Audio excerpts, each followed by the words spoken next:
arestado ang dalawang lalaking suspect na sangkot sa pagbebenta ng mga pekeng sigarilyo sa isinagawang operasyon ng Dinapigue Municipal Police Station sa Barangay Digumased, Dinapigue, Isabela.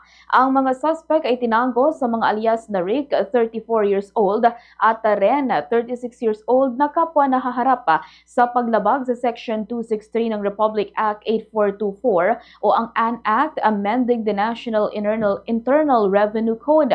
Batay sa investigasyon, nakatanggap ng impormasyon ang Dinapigue Police Station mula sa Barangay Intelligence Network o BIN hinggil sa iligal na gawain ng mga suspect na umunoy nagbebenta at namamahagi ng mga kontrabandong sigarilyo sa bayan ng Kasiguran at Dilasag, Aurora, maging sa Dinapigue, Isabela. Agad na nagsagawa ng operasyon ang mga intel operatives at naaktuhan ang mga suspect habang nagbebenta ng mga sigarilyong nakapaloob sa mga karton gamit ang isang puting sasakyan.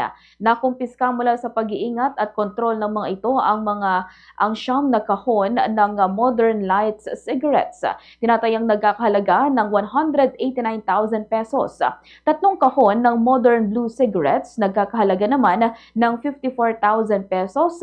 Tatlong kahon ng Two Moon cigarettes nagkakahalaga ng 43,500 pesos, isang kahon ng Tia cigarettes nagkakahalaga ng 14,500 pesos, isang puting Isuzu NKR truck at tinatayang umabot sa 301,000 pesos ang kabuang halaga ng mga nakumpiskang pekeng sigarilyo. Ang mga naarestong suspect at mga nakumpiskang ebidensya ay dinala sa himpilan ng Dinapigue Municipal Police Station para sa kaukulang dokumentasyon at tamang disposisyon.